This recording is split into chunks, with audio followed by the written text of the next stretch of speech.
Hey guys, Chris here. Tonight we have a story about two young men in southwest Colorado, and there they go on a climbing backpacking adventure and they experience something that is strange, surreal, and otherworldly, and it turns out not to be what they thought it was.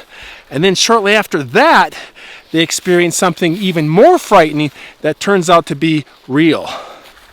That's next.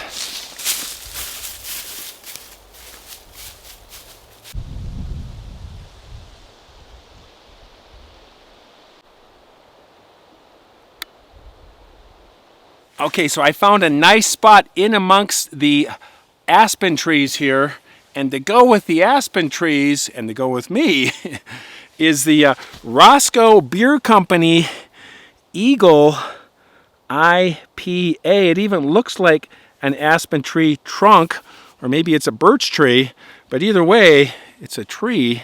And that is a 6.2 ABV, proudly brewed in Trouttown, USA, which turns out to be Roscoe, New York. And that's like a fly fishing beer. Eagle IPA, and that got shook up in my... That's why I like having a beer outside. I don't have to worry about making a big mess. And we are going to go right out of the can. Oh, look at how blonde that is. It smells kind of citrusy almost. Wow.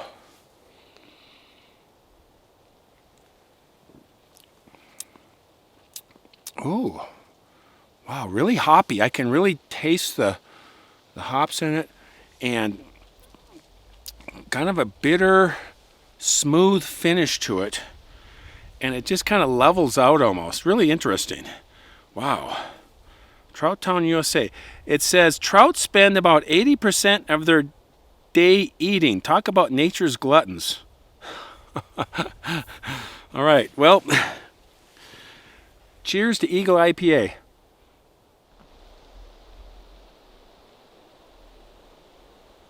So our story takes place in the San Juan Mountains of southwest Colorado. Now, we've previously done another story about a couple of guys in the San Juans. Well, these two guys in this story lived in Durango, Colorado. That's where Wayne grew up. He went to high school there, and he went to high school with his good friend Eric. They both graduated from high school. Wayne went off and got a degree in geology, came back to Durango and was teaching at a middle school there, geology. This was back in 2007. His good friend Eric, his life kind of stalled out. He was living with his parents. He was kind of aimless. He was working part-time with his dad in his mechanic shop, and he was a little depressed, a little frustrated about life. And Wayne kind of sensed this when he did talk to him, but he didn't have as much time because he was going through school, and then he graduated, and he just didn't have a lot of time for Eric. But he stayed in touch with Eric. He finally got some time off from school, and he contacted Eric. Wayne did. And he said, hey, I know we've been talking for a long time about doing an adventure like the old days back in high school. They were really good friends back in the day, and they did a lot of adventures in southwest Colorado, and they both learned how to climb together. And Wayne said, what if we did 3 or 4 nights in the Grandiers, this immense mountain range in the Winnemucca Wilderness of the San Juan, southwest Colorado, largest wilderness in all of Colorado, 499,000 plus acres in this wilderness of alpine, subalpine, towering peaks, and these big high basins. And Eric was really excited about that, and they got together, did some planning, and then a couple days later, September 2007, they made their way to this wilderness. Now, to get here, they were able to take the Silverton Durango Railroad, which is the tourist railroad, the old steam train, narrow-gauged railroad, and there was a route through the mountains And then there was a stop that they could take and then access this wilderness area. So they got their ticket and they followed this route through the mountains. Just beautiful, going through canyons and seeing these vast views of the Colorado Rockies.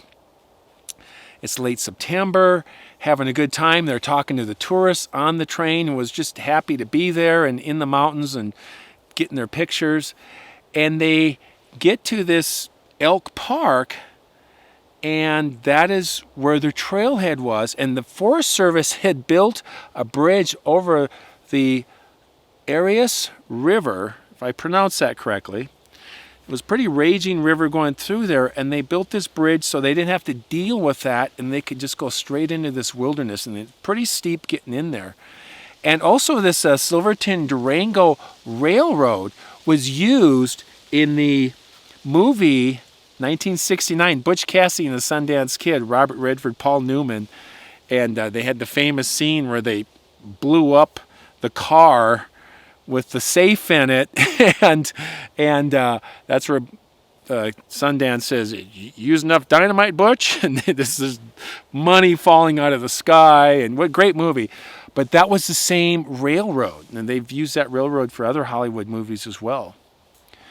So they get their packs on, and they get across this bridge, and there's another solo backpacker kind of right behind them, and they kind of scoot off to the side, and then he goes on up ahead, and they said hi to him. Turns out he was going to do some climbing up in this mountain range. It's famous for climbing and just this amazing alpine country in Colorado.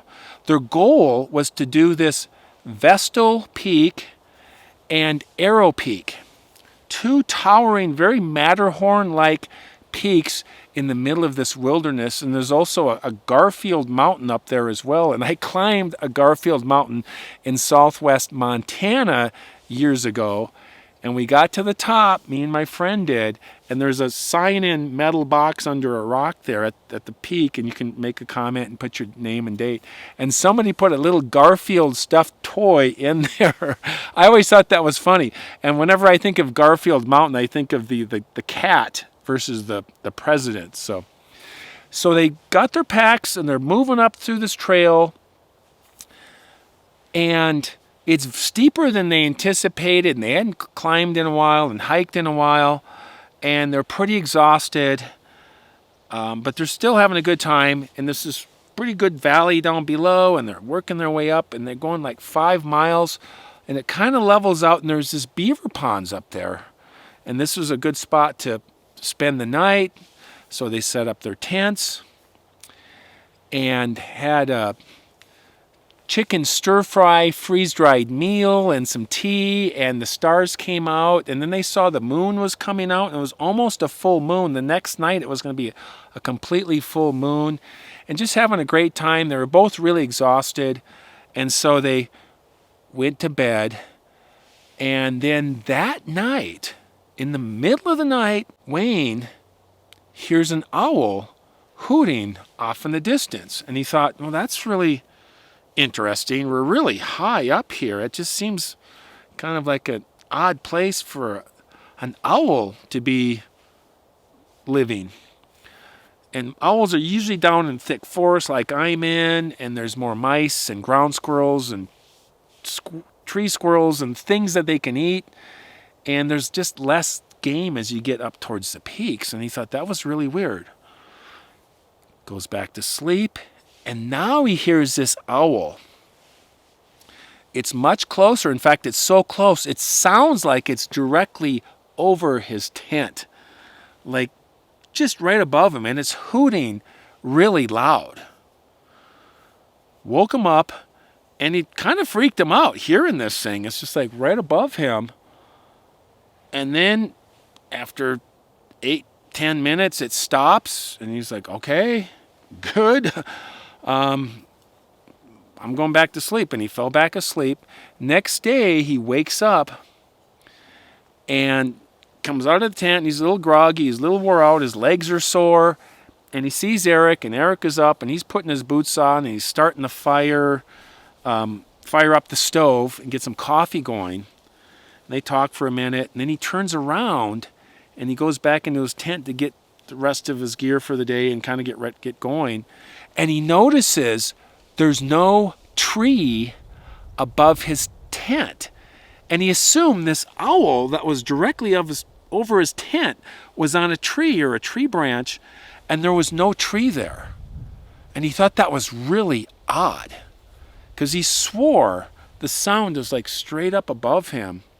And he thought, okay, well, maybe I misjudged it or something. They had their coffee, had their little breakfast, packed up their climbing gear, and they worked their way over to this Vestal Peak, 13,867 feet above sea level, I believe.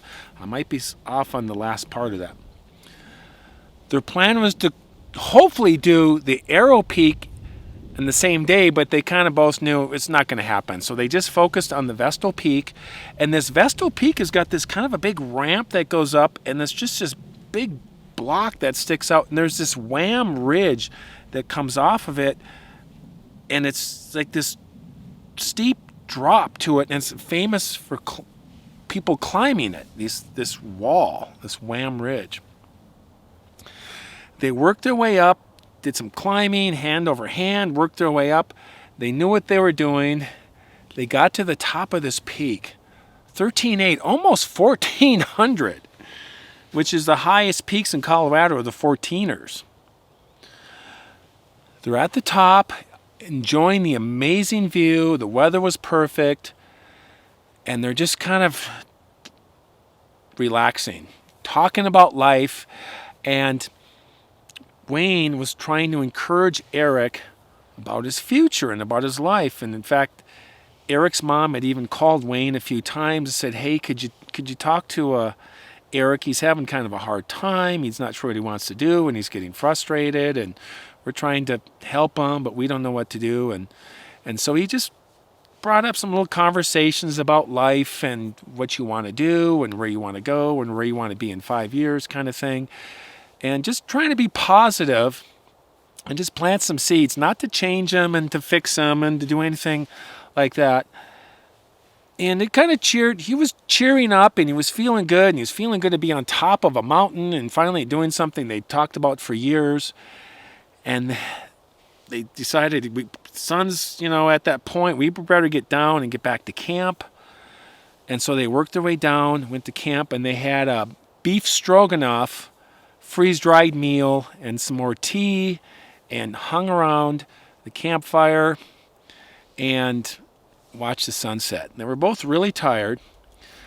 It's dusk. It's getting dark. They're thinking about going to bed, and they both hear off in the distance this owl sound. These two owls going off, both kind of towards the direction of this Vestal Peak.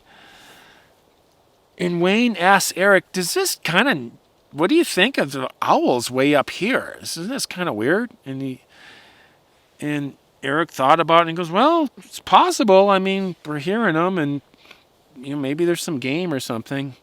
He didn't really know, but they were hearing some owls. And it was quiet again, and then they both crawled in their tents and went to sleep, and they were going to get up next day and go do this Arrow Peak, and then leave the next day, catch the train out. Middle of the night, Wayne wakes up, and he notices the moon is full, and it's really high, and it's really bright. In fact, it was so bright that he could see the silhouette of his backpack just outside of his tent. They secured their food in a food canister, put it in one of the small stands of trees. But he saw his backpack, and he thought, wow, that is really bright. And I've seen the moon like that, where you wake up in the middle of the night, and the moon is moving. It's constantly moving, and it's just got this trajectory, and it gets to a point where if it's a full moon, it can be really bright in the middle of the wilderness. And so he decides to get up and go to the bathroom, finishes up, and he's heading back to his tent. And then he hears Eric, and he thought Eric was sound asleep. And Eric said he was over by by his tent and then out in front of it and kind of down this slight slope. And he said, God, you got to come over here and see this. This is incredible. I don't know what this is. And Wayne came over to where Eric was, and he says, there, look at the base of the mountain, base of Vestal Peak, what Eric saw and Wayne saw was so frightening, it made the hair on the back of Wayne go straight up. They saw this shimmering, moving, looked like beings or ghosts moving back and forth, like a large group of them standing there on this hillside at the base of this peak. He said it looked like something out of a horror movie.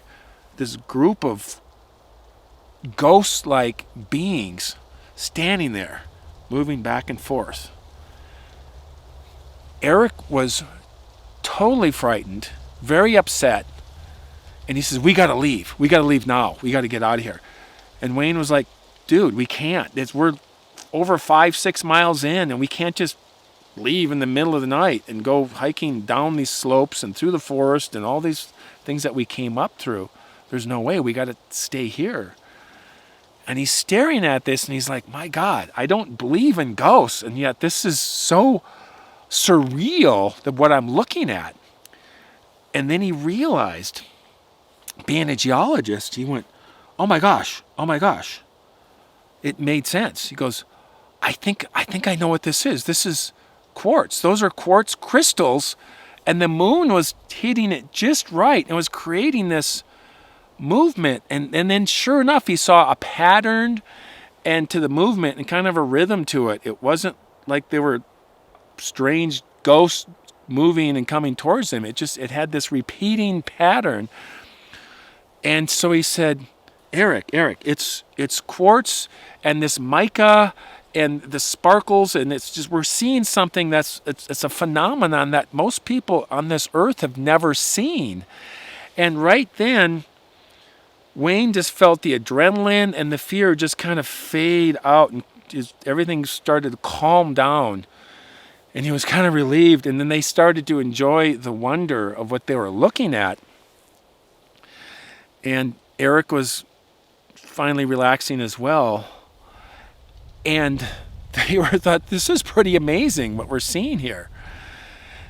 And all of a sudden, Eric goes, hold on a second. And he's looking, and then he points. He goes, what is that? Do you see that? It looks like somebody walking around. And he said, oh my God, what the hell is that? This time, Wayne saw what Eric had seen, and it was somebody moving back and forth in front of these crystals, about 1/8 of a mile away, maybe farther, but they could see this large silhouette of something walking back and forth. It was clearly that was what they were seeing was real.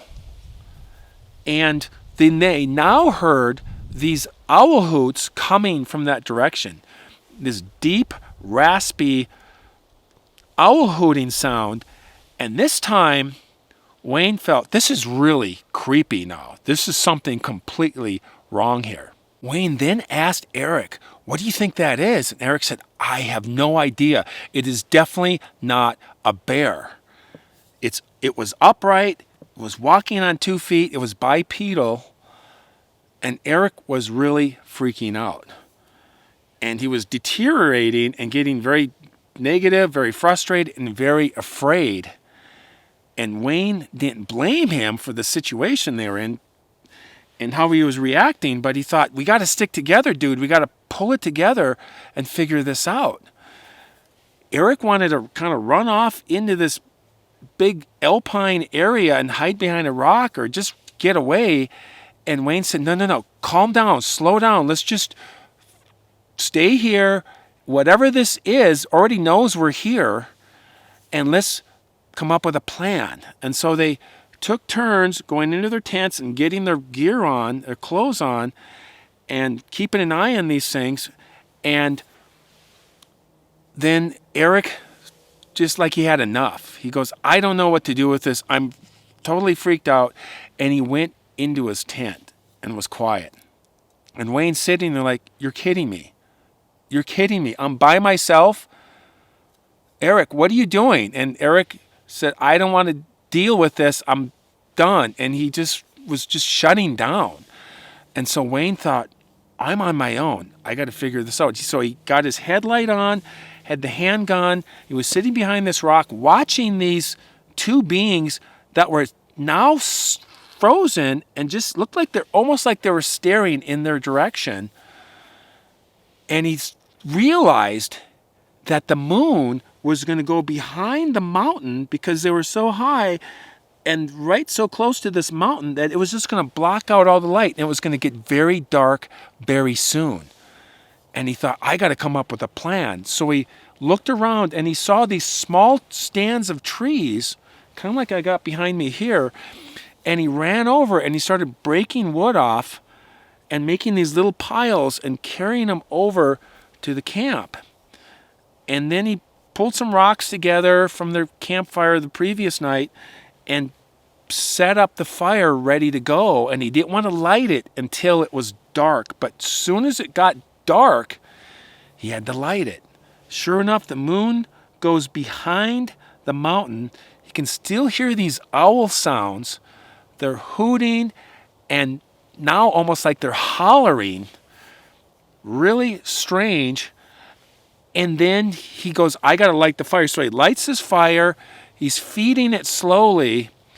And he's watching these figures and trying to get through the night. Eric is quiet. And he just kept feeding this fire until dawn.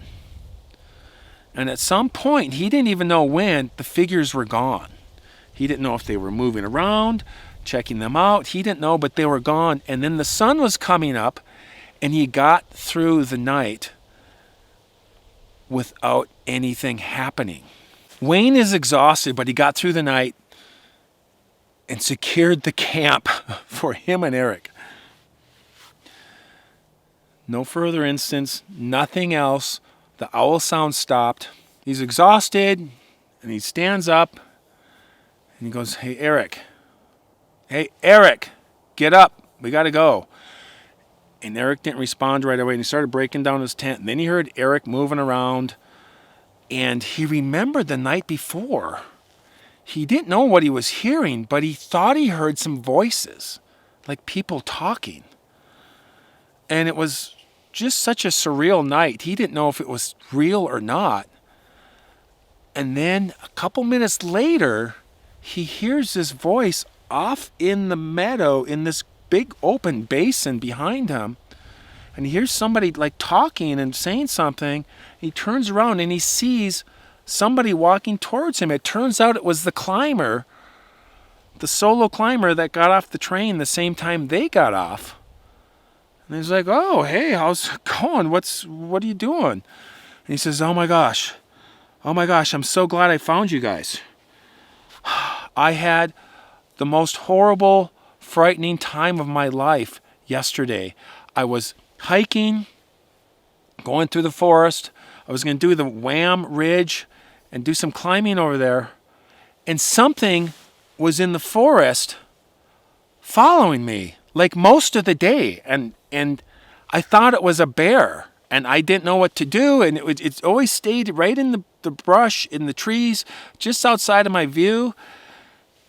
And I kept going, and it was getting dark. And I thought, I got to get out of here. And he found this rock wall, this kind of a rock knoll, and he climbed it to get away from this bear because he thought, whatever this is, it's persisting. And he climbed up about 100 feet, straight up this thing, and he found this little niche inside the top of this mountain, like a little alcove, and he sat up there, and he said he looked down from this spot, and he had the moon out, and he could see, just like Wayne and Eric could see really well, and he saw these two dark figures standing at the bottom of the cliff, side by side, and they almost looked like they were talking about how to get up and get to his location. He said at one point, one of them climbed up the face of this thing and came within 30 feet, and it couldn't go any farther, and it had to retreat back down. He spent the entire night up on this rock face in this little pocket, freezing and watching these things until dawn, and then finally, when the sun was coming up, they left. He did not sleep a wink, climbed down, and then he found the guys. And he said he saw their campfire in the middle of the night, and he wanted to rush over and get to them, but he didn't want to make the break for it. It was too dangerous. And he said, I do not want to leave on my own, so I want to see if I can head out with you guys. Are you guys leaving, or what are you guys doing? And they said, yeah, we're done too. And they explained what they saw and what they heard with the owl sounds and the crystals and the silhouettes. They all three agreed they most likely saw the same exact thing, was the two Bigfoot in the middle of the night in the Winnemucca wilderness. And they decided, let's get out of here. They had their gear on and they worked their way down the mountain. At one point, they're on this loose rock on this very steep stretch, and they were sliding, and it was very stressful because they're trying to catch this train at this very specific time. I think it was like 1:30, and they had to get there. Otherwise, they'd spend another night in the wilderness. They get to this level spot, and it goes down again, and they're working their way down the trail. Fortunately, they got there, and they're about an hour early before the train arrived. They hung out, and then the train shows up, and it does the steam whistle thing, and steam coming out, and they get on the train with their packs, and then they stow them away, and the tourists would come up to them and like, wow, you guys have a great trip. It must have been beautiful out there in the wilderness. And I said, yeah, it was great. And they didn't want to explain what happened. And then they were asking, oh, you must have saw a lot of wildlife as well, huh? And they said, yeah, we saw some wildlife. And they all three look at each other, and they know what they saw was different than what the tourists were thinking that they'd seen. And so they got back to Durango and parted ways. And Wayne kind of lost touch with Eric, and he was just kind of moving in a different direction. But it turns out, he found out later that this experience changed Eric, where he decided to go back to trade school, and he got a degree in culinary arts and became a chef. And he thought that was really cool, and his life kind of got a direction to it, and he lost track with him after that.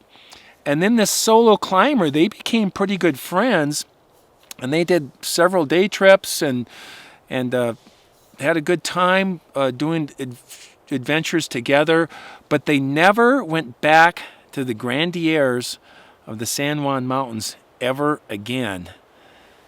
And that is our story from Wayne and Eric and the solo climber of Southwest Colorado. So, a pretty wild story.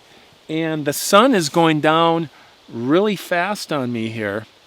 But I do have some food at the truck. I got a steak and some tortillas. I want to make some steak tacos on the tailgate. If you guys want to join me for that, that would be great. But I better get hiking, so let's go.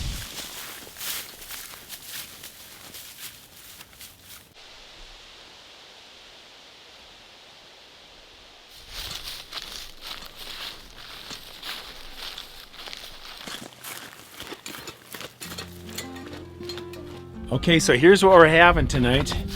We got the New York strip steak right there, little lettuce, tomato, salsa, and shredded cheese, and of course tortillas. And then we have the kind of a huckleberry sarsaparilla kind of drink with a jackalope on it. You can never go wrong with a jackalope. That's what I always say that. So.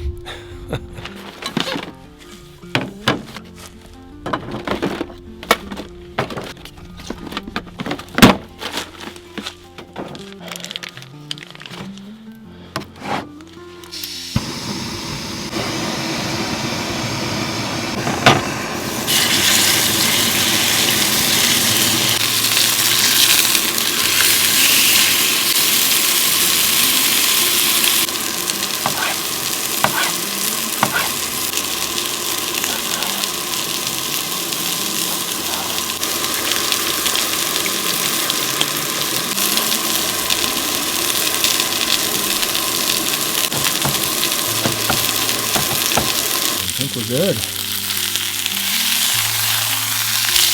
That was a big steak. Wow. Bigger than I thought it was going to be.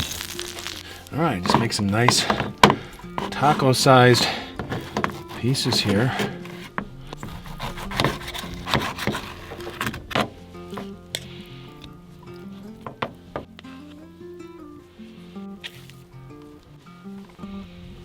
Little salsa here. That is that's a hot salsa. Wow. I thought that was a mild. And there we go. Steak taco. Enjoy. Okay, and now for the jackalope, the drink of choice.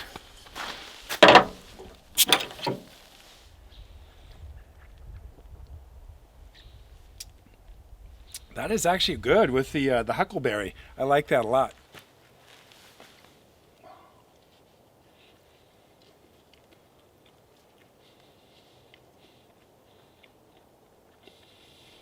All right, you guys, thank you for watching. I really appreciate it, and I appreciate you.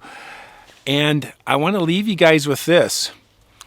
You're off to great places. Today is the day. Your mountain is waiting, so get on your way. Dr. Seuss. Keep hiking.